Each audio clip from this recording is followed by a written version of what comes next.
So, this is not a normal topic, but it's something which keeps coming up for me in the circles I'm dealing with, in the international relations, and well, in a lot of the stuff I do.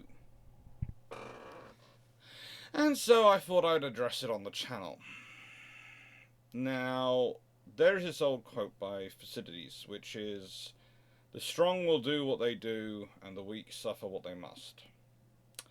It's often used as basically saying strong nations will be able to do whatever they want, and weak nations will just have to put up with it. However, the interesting quote there is, what makes a nation strong?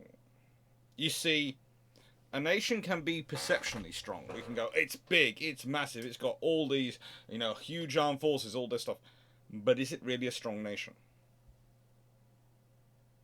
And that's the question. What makes a strong nation? What defines a strong nation? If you were looking at the pure image, in 1939, Germany projects a far stronger nation than Britain. Yet Britain's actually the stronger nation. How do we know that? Well, if you look at it, once you take in all the empire and all the capabilities it has at it, it's far bigger, far more powerful. And it proves to be far more united than, frankly, anyone perceived at the time, really. This is a problem. Perception tends to focus in on some things which are easy to represent. You cannot easily see what the effect of corruption can be having on armed forces. You know how big they are. You see them in parades. You see them in exercises, which are often, especially the ones which are televised, are staged and stage managed. They are carefully choreographed events designed to project an image of power, of capability. So, why is this coming up? Mainly it's Ukraine and Russia. The emphasis, people keep going, well, Russia, it's the strong nation, they're the bigger nation, they're going to win. Well, there's been something which has been niggling me from the very get-go with the whole situation. Is Russia really stronger than Ukraine? In 2014, they certainly were.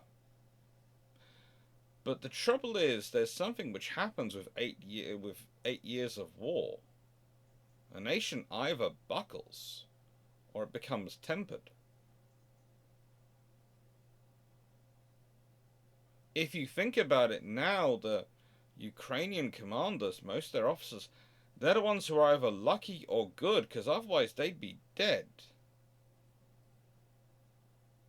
Same with a large number of the NCO Corps. And they've built a very good and solid NCO Corps, which the Russian forces still struggling to do. Legacy of the Communist Army, the Soviet Union.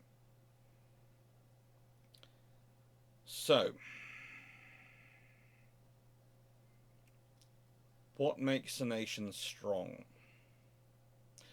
That is a complicated one. It's a surprisingly large amount of variables, which in their aggregate will decide your strength. There's technology. That's easy to see, that's flashy. We have this piece of kit, but it's also industrial capability. Can you actually turn that technology into something you can use at scale? And then it's industrial management. Will you allow it to be produced at scale, or will you keep coming up with ideas of, oh, but we can make it better in this way, and then stop and restart production again and make your life a logistical nightmare? There's the next thing, logistics. What is your logistics system like? Can you support it? Can you support what you're projecting? Because there is no point to being able to project something, having technology for something, having it at scale, and then going, well, you know what? We can't really send it anywhere because we can't sustain it. So you've got technology, you've got industrial, you've got logistics. And I've already touched on the idea of unity of purpose. a nation which is strong is a nation which has a unity of focus. But interesting enough, they can't have a unity of opinion. You have to allow divergent opinions. Why? Why do you have to allow divergent opinions? Why, when unity of purpose is what you seek, why does divergent opinions help? Because it means debate, and usually humans do not come up with a good idea on their own. They usually have to have different ideas. A good commander will listen to a staff who will present many different ideas before putting forward their own, which might well be independent or might be a hybrid of some of them. Same with politics. If you want the best ideas in a nation state in governance, you don't want to listen to one side or the other. You want to try and have the debate between both sides, because by having that debate and by having an open and honest debate and discussion, you can actually grow better ideas on both sides. That will be better for the nation as a whole. Under that scenario, one-party dictatorships, and let's be honest, that's what Russia is, doesn't start to look that good. We've already touched on the whole problem of cronyism and corruption. Well, those can cause even more trouble. One-party states tend to promote people who they think are loyal to them, not necessarily loyal to the state. And there is a difference there. You can be very loyal to a person and terribly unloyal to your state, and therefore that what you do, as long as it strengthens the person, is fine. It doesn't matter what it does to the state. And that tends to become a hotbed of corruption and make any corruption you have worse. And that's the other big problem if you're a larger nation.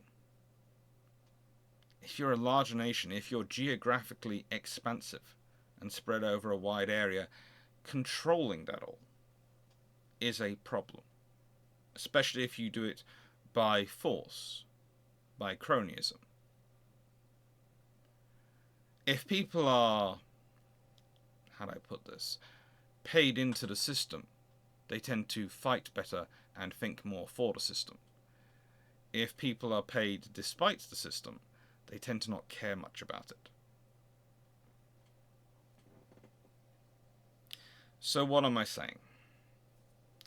I am saying that when someone quotes realism to you as an international theory, and then they come up with Thucydides and they go, the strong will do what they must and the weak suffer what they have to.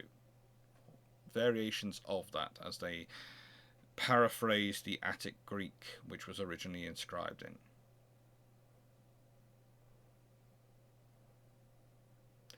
Ask them this. Define what makes a strong nation strong.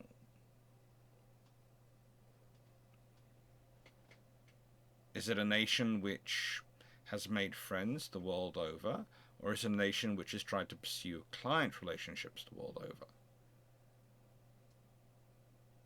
Is it a nation which can call in favors, or a nation which is trying to call in markers? There is a difference. There is a big difference.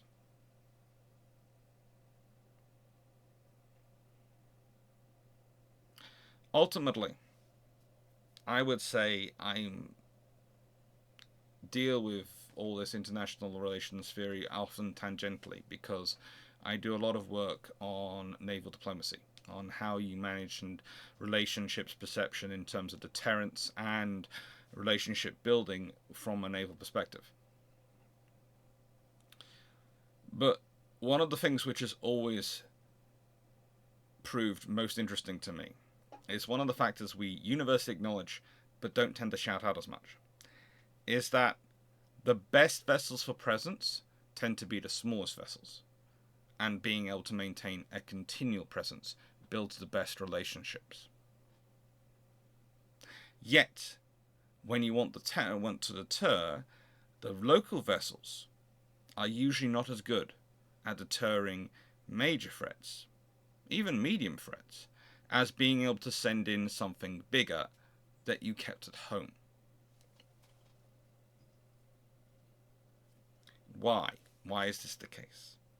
Well, the ongoing police action, that builds relationships, that builds friendships. But it's sending something from home that turns up, or at least from a large enough distance away that turns up and is bigger, which gives emphasis to your presence in that sort of regard. There are people who have tried to work on theories explaining this and quantifying it, and there are some really, really interesting ideas out there. But ultimately, we're not really sure why that works with psychology the way it does. It just does. And anything we add on to that is us making use of a factor which we know to try and support something which we believe. But there again, that's the basis of a lot of academic discussion. So, if you want to comment below, and please, I don't want to get into partisan politics or anything on this channel. That's not the way this channel is structured. It's a naval history channel. But you might want to think what makes a truly strong nation, and whether it is superficial factors or a lot more complicated.